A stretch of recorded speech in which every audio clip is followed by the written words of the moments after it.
Jason is right, I am wrong. Greetings and welcome back to Cooking with Squirrel. Today we're going to do another cause video, and we have a Forever Home with us, and we'll learn a little bit more about them after we prep their first course. Check out today's squirrel shirt, the retro 80s squirrel shirt. It's pretty awesome. And let's get into cooking their first course. All right, our first course is going to be Cowboy Caviar. It's a southwestern style of bean salad. It's super simple. It's going to be really delicious, and it's a quick, easy first course to get out to our guests so that they don't have to wait too long to get something in their face holes.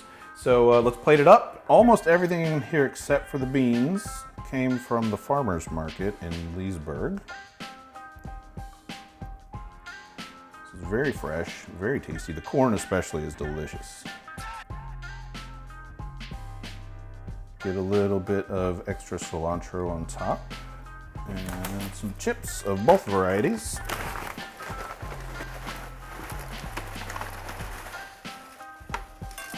Tostitos, not a sponsor.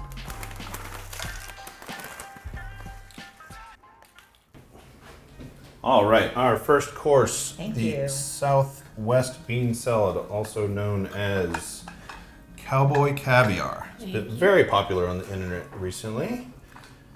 And Thank you so much. All right. Looks beautiful. Okay. Yes. And enjoy. Thank you so much. There's all sorts of beans. She's so excited. Black beans. It's black beans and black-eyed peas. God, this is like heaven. You look like heaven. That's delicious. That's like Awesome. I could do a whole bowl just for. I'll send you some home. I made 2 batches, not realizing how big the batch was, so I'll send you some home. Good call. Who are you, and what do you represent? We'll go Jessica first. So my name is Jessica, and we are here representing A Forever Home Rescue Foundation. So A Forever Home Rescue Foundation was founded in 2002. We're actually just celebrating 20 years of saving dogs' lives. We started with just a group of sisters who had a personal credit card and a huge desire to save some dogs, and now we are 1,200 volunteers strong. Wow. Yeah. Oh Boy. yeah. We adopt out quite a few dogs on a yearly basis, and we hope to continue to do so for a really long time. Wow. And how did you personally get started with this? I drove past an adoption event. I was on my way to work, and we used to hold our adoption events at a Petco in Chantilly, and I was just driving to work, and I thought I'd drop by. I wound up adopting a Saint Bernard that was a much bigger dog than I thought I wanted. But sometimes they just speak to you. Yeah. And when he passed, I decided to get back to the rescue that saved him, and that gave him a chance. Awesome. So I'm Debbie. I have been with A Forever Home. We were thinking back since 2019. I got my first dog. It was St. Patrick's Day in 2019. It was a Doberman, and she was the most beautiful thing in the world. And she was such a good foster that it really helped me just be like, yes, this is what I want to do. But I started because I had my dog had passed away a few months prior, and there was a piece of me missing, and so it was kind of like, okay, I want to fill this, but I don't know what I'm ready to do yet. And so it was a really great opportunity to fill my home back with love and excitement and fun and that noise that a dog brings. Yep. For me and my kids, and we were able just to keep helping, and that was it. We were stuck. So, That's awesome. Yeah, it was special. It was really special. Hi, I'm Annette. I've been with A Forever Home since 2010. So I had first said that I was going to temp foster, which means that you only get the dog for a certain amount of time, and we knew an end date on that. So that was all I was willing to do at the time. So Maribel, who I went to high school with and college with, she said, come to an event and see what it's all about. And I adopted a dog. So 5 years after that, I said, you know what? I said I was going to foster. So 5 years later, we started fostering. And so I also do all the social media for A Forever Home. Thank you very much. Enjoy the rest of your dish, and I'll go start on your next dish. Thank you. Our next course is going to be butter paneer. It's similar to butter chicken, except it uses paneer, which is a non-melting Indian cheese. It's really tasty, and it's a nice meat alternative if you need that. Our marinated paneer. Throw a little bit of ghee into the pan, a couple spoonfuls to sear our paneer off with. Oh, we gotta start rice immediately. Immediately we must start the rice. We're gonna do some basmati rice today to go along with the butter paneer. So we're gonna get that in the pressure cooker right now.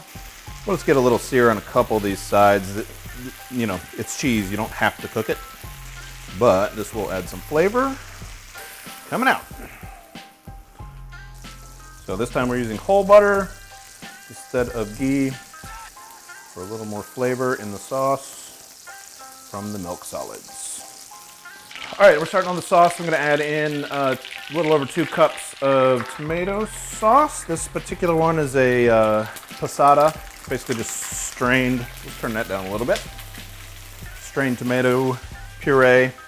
Do about a tablespoon of sugar. And a teaspoon of homemade garam masala. All right, so you can see that our sauce is broken. We're actually looking for that. We want the fat to start cooking out, and we've got a little bit of caramelization occurring on the tomato. So now the next step is we're gonna add 2 cups of heavy cream. And we'll mix that in, and that'll bring our sauce back together. Almost there. Oh, made a mess again. All right, so our sauce has come back together. We're gonna drop our paneer back in with the sauce and let it simmer for a little bit. We're gonna plate up. We're gonna do some basmati rice here from our pressure cooker. We'll fluff it up a little bit. It just finished.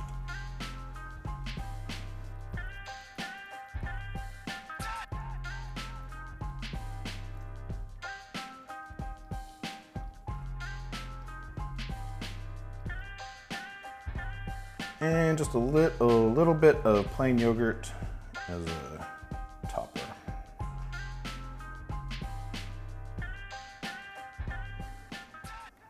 And our next course is butter paneer with some basmati rice. Thank you. Welcome. That's beautiful. And dig in and let us know what you think. That's very good.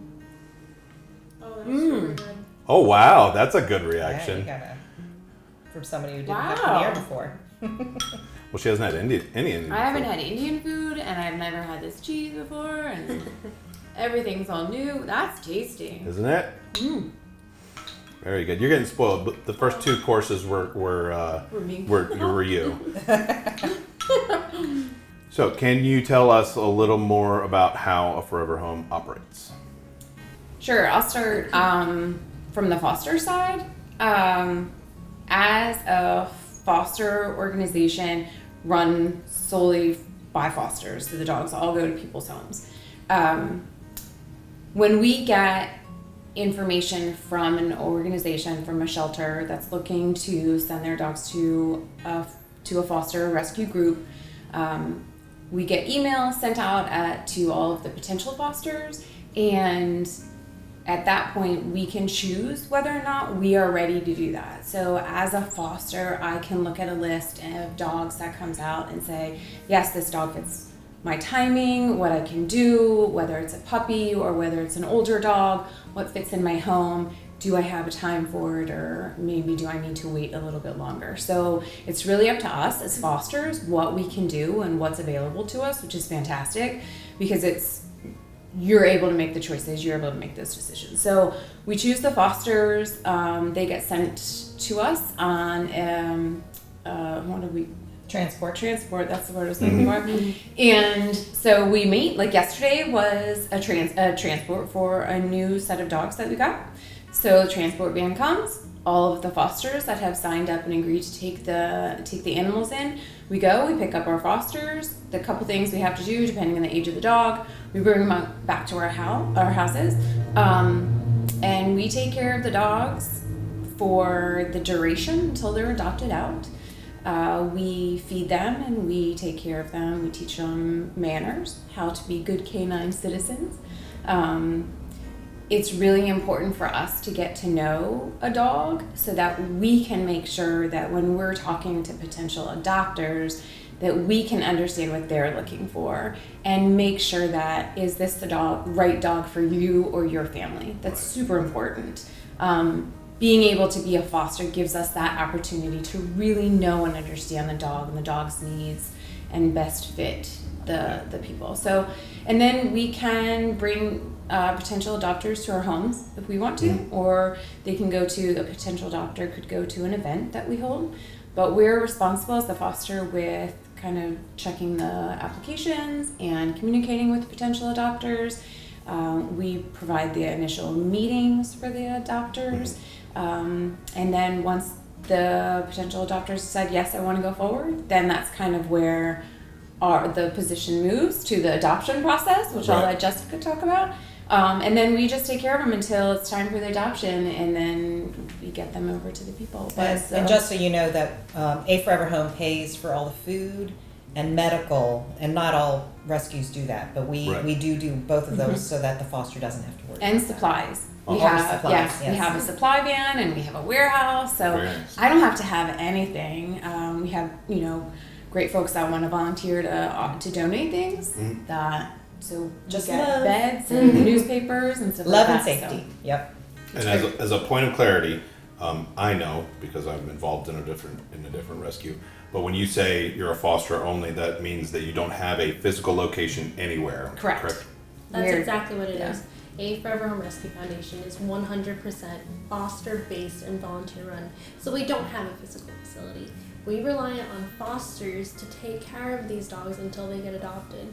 So that's part of what the three of us actually do. Now, let's say that you've decided that you really want to adopt this dog or puppy. What's the process?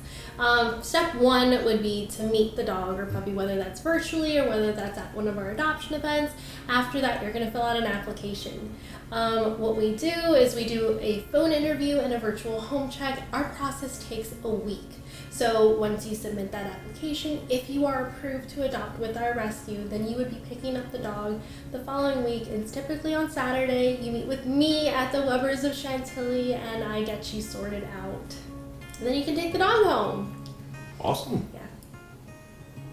It's pretty straightforward. It's, like she said, it's us providing an opportunity just to get to know the animals and make sure they're taken care of. Cuts all over me. Puppy love. Yep. It's just awesome. And the interview process is a time where we can make sure it's a good fit for the family that's going to take the dog, because every dog is different. Yep. Awesome. Is that everything? I think so. Excellent. Well, enjoy the rest of your butter paneer, and I will go start on your next dish. No problem. Our third course is going to be a pasta dish, and we're going to do a cream-based sauce with some sauteed shrimp with a little bit of salt and paprika, and then we're going to wilt some spinach through that. The pasta itself is really cool. It's called Cascatelli. It's a fairly new pasta. It means waterfall, and it looks like a waterfall, and it kind of looks like a shrimp too, so they kind of match each other really nicely. So let's get started with that. We'll sear off some shrimp, cut up some shallots and garlic to get the sauce started. Shrimps are out. We're gonna get the shallots in to start cooking off in the pan fond. Salt, a couple tablespoons of butter. Makes everything more delicious. I'm gonna hit this with a little wine to cool it down. Garlic in. Heavy cream. Go in with that.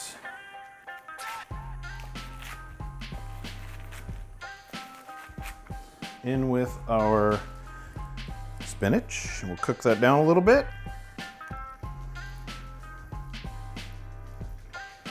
Okay, pasta in.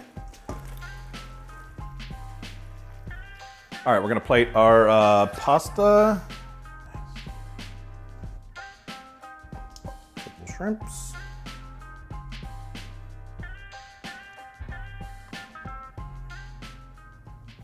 Our next course is the creamy spinach and shrimp cascatelli. Cascatelli is a new pasta that is supposed to look like a waterfall. And there you are. Enjoy. Thank you. Beautiful.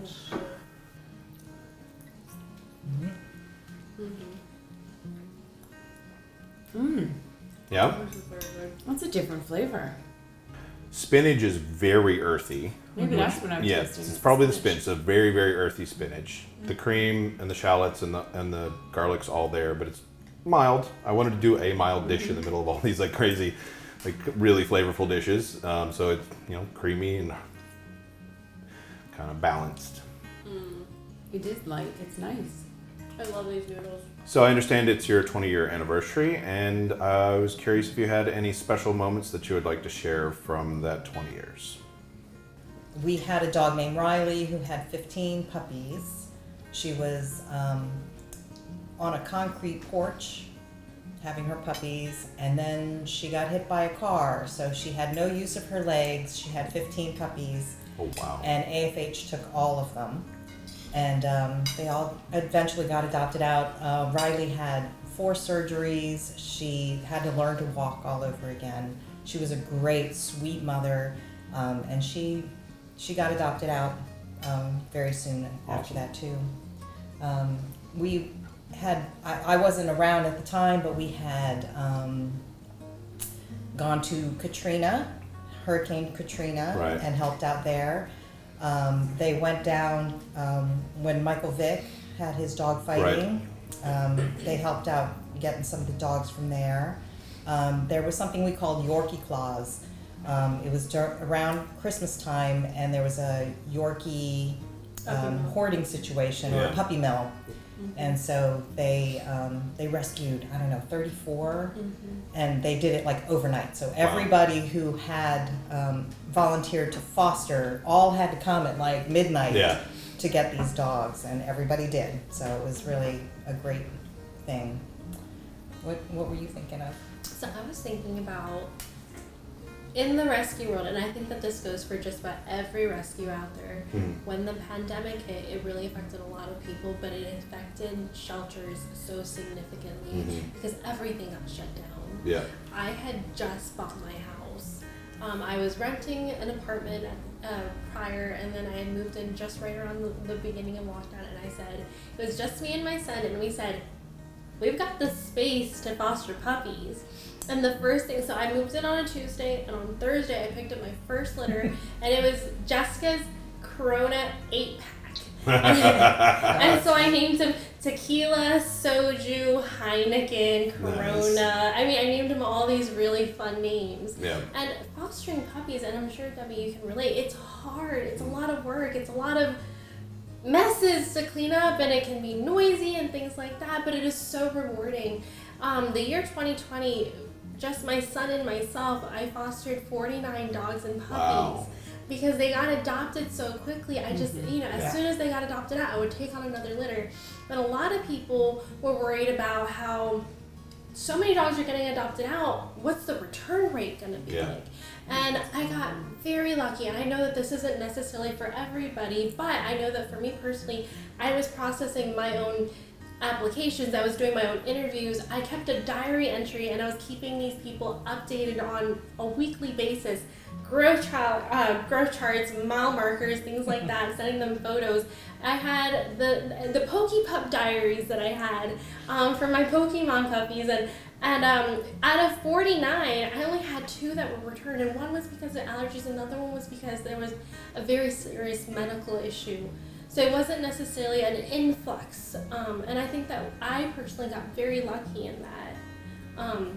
Because realistically speaking, dogs do get returned sometimes, and that just happens. But I think that in a time that was so dark for a lot of people, there was some light some light that came through. So. My second one was a pandemic puppy. And I swore up and down, I'm not doing a puppy. But yeah, that was me. I got a puppy. But yeah, I think one of the special things for me, because I do mostly puppies now, the moms with the puppies, they're the ones that you see the biggest change in the trust growth and all of the, like, just how they go from being just hiding in a corner Yeah. to then they, just slowly, and we have to keep them for a while. If they've just had a puppy, if they've just had their litters, we have to wait until they're done nursing, and then you have to wean them, and then they have to wait till they get spayed, because we make sure that our dogs are spayed before they can be adopted out, if they're over a certain age. And so you really get to see the growth of those moms. That's and 2 to 3 babies. months. It's a long time, and you grow really attached. So enjoy the rest of your dish. I see that you I know, absolutely. I don't know when you had time to eat that. Everyone else had half a plate left. When it's good, I finish it. All right, I will go prepare your next course. Enjoy. you. Our fourth course is going to be Galbi-jjim. It is a beef short rib dish, braised. It's used in Korea as a celebration dish.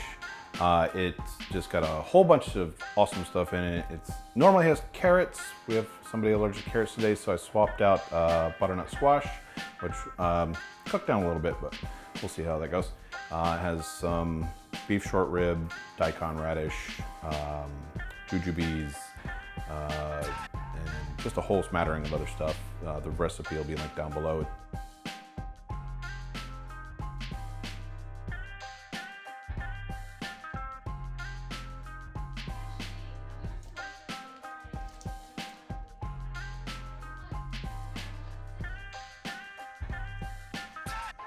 Some of them are breaking up, but man, that's all right. Mom cheese was breaking up too. I think it's just a thing that kind of happens.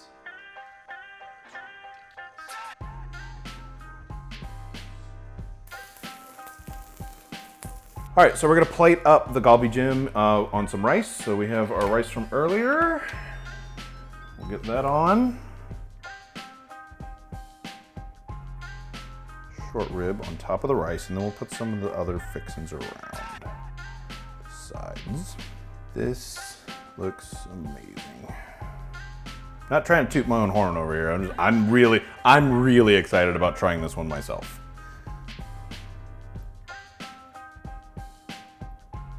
Last garnish are some sauteed ginkgo nuts. And we'll sprinkle a few of those over the top. Our fourth course is the Galbi-jjim. This is relatively traditional. The recipe is by Chi, who's a Korean recipe lady on the YouTubes. Please enjoy. Thank you. It smells amazing. Fall off the bone. Yep. Oh yeah, there is no bone. It is Yeah, no boneless. But yeah, it is falling apart tender. Nice.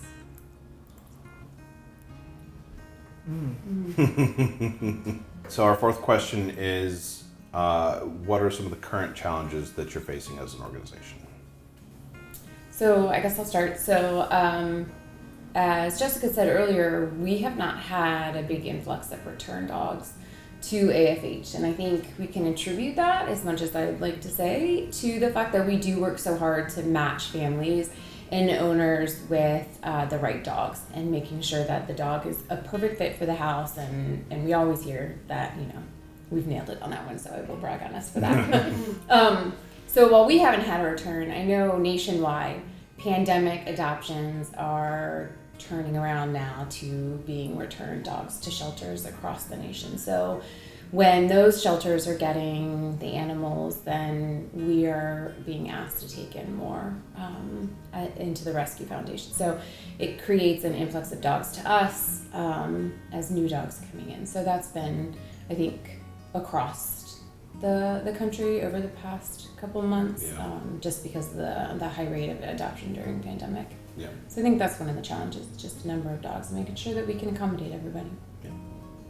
And part of the problem is with our rescue partners, they're getting inundated. Mm-hmm. So there's not a lot of spay and neuter going on in the South. And it just gets worse and worse. So they're desperate. They're desperate to have us take their dogs. So they drive them up from places like Louisiana and Mississippi up here. And then now a lot of our fosters have gone back to work. Yeah. So we're really desperate to have people who foster come back to us or to start. So it would be great to get some new fosters. All right. Well, And as I said, my wife's involved in another rescue, and they're saying same thing with them. They're just kind of stalemated. They can't get dogs out the door to bring more dogs in. It's really frustrating. We want to save all the dogs, right? We want to save all the fluff. And from around here, we have the beagles. So there was 4,000 beagles. Yep. So they have to get homes, and if they go to a home, that means maybe our dog doesn't go to a home. So we've been a little Which is stagnant. great. We want these dogs to get adopted. Yes, we want all the dogs to get We want adopted. all the dogs to get adopted, but also for every dog that gets adopted, there's still another dog that's waiting to get adopted. Yep. All right. Well, on that somber note, We're going to continue eating. enjoy the rest of your Galbi-jjim, and I will go work on dessert. Thank you.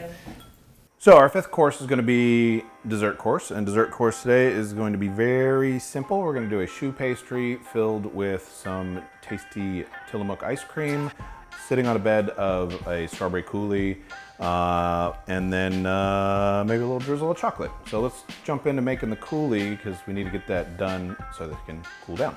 A couple lemons in, and some sugar.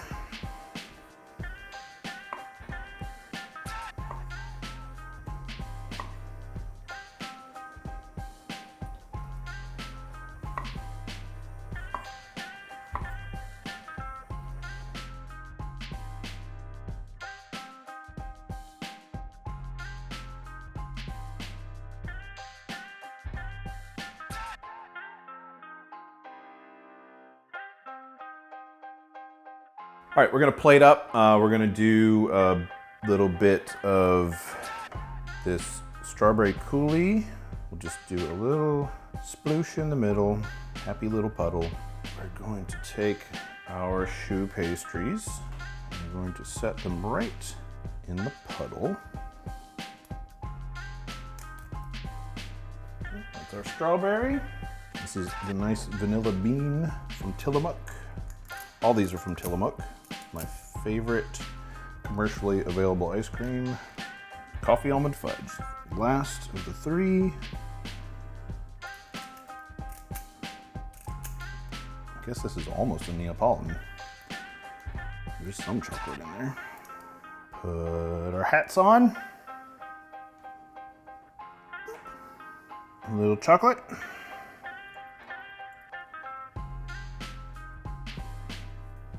And dessert is served. Our fifth and final course, dessert. Thank you. This is Beautiful. strawberry coulis with a choux pastry with 3 different types of ice cream. Please enjoy. Thank you. Oh, and a drizzle of chocolate, dark chocolate. I'm going to taste the strawberry first. Strawberry first? Yep. If you don't like it, it's our That fault. was the effort. No, I'm very confident it's perfect. Yep. She is So correct. there you Wow.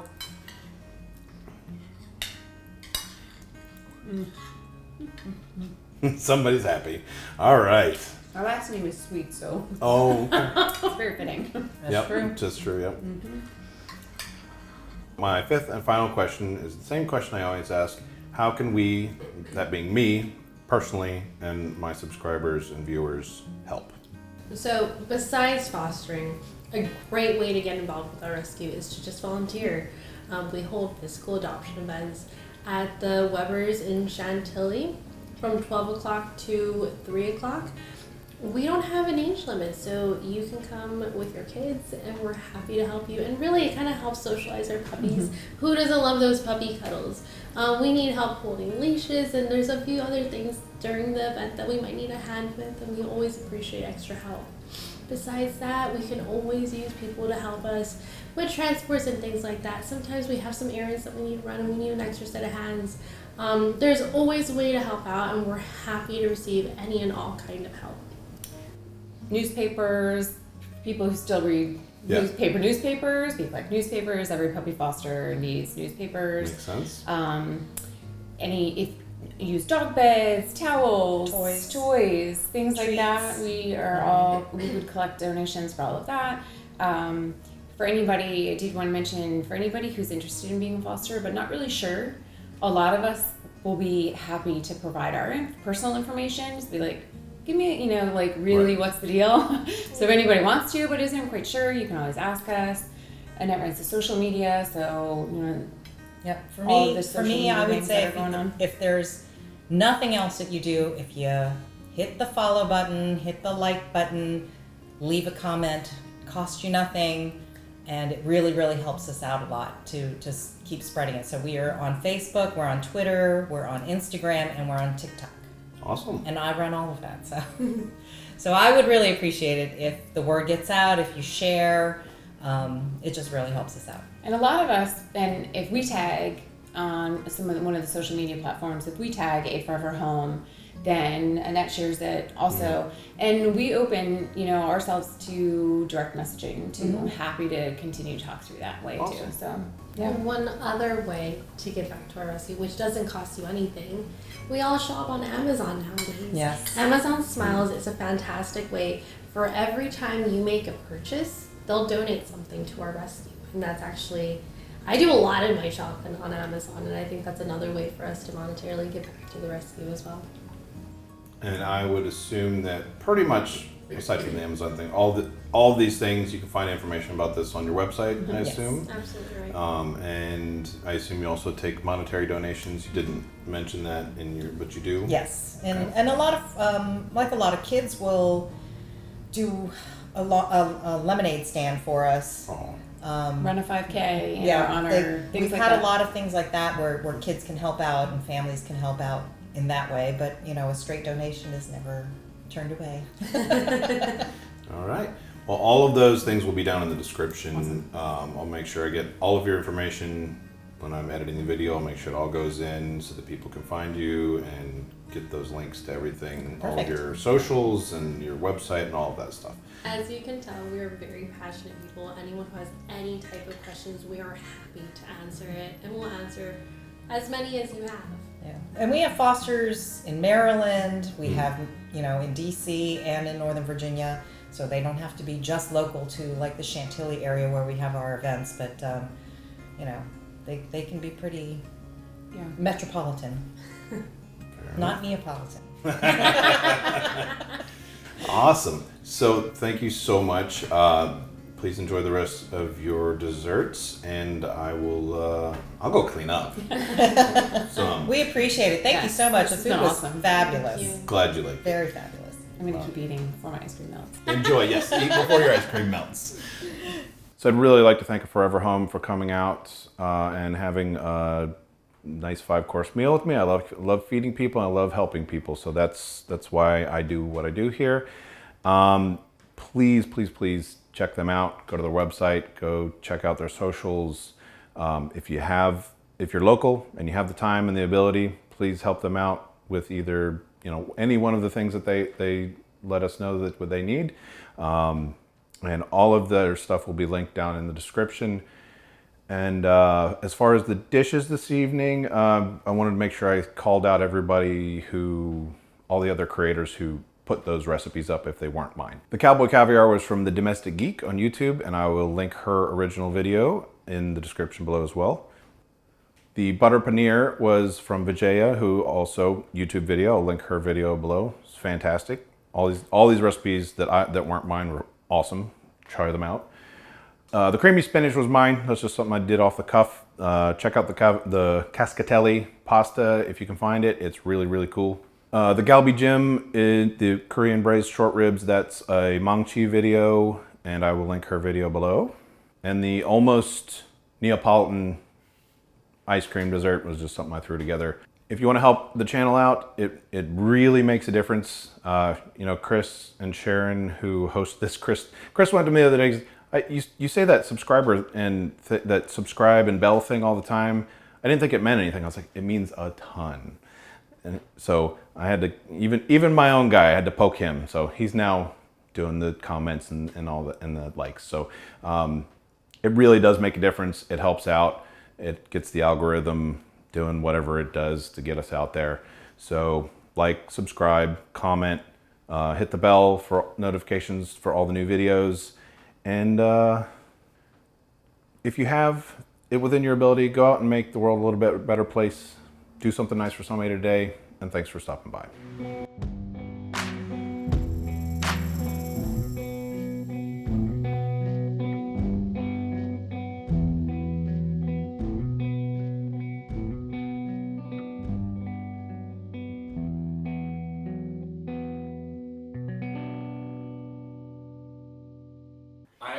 clip that just for my own keepsake? I'll put it in the bloopers. Maybe I'll put it right in the front of the video. Jason is right, I'm wrong. And sorry, I got my cameraman over here. Can't stay away from the Galbi-jjim. He's just over here sniffing it. All right, let's start that over again. There's a bean down. Jason's got so much video of me going. Make sure you get all of that. I don't know how to get my head back straight anymore. Everything's wrong and broken. I say dumb stuff all the time. What? You're good?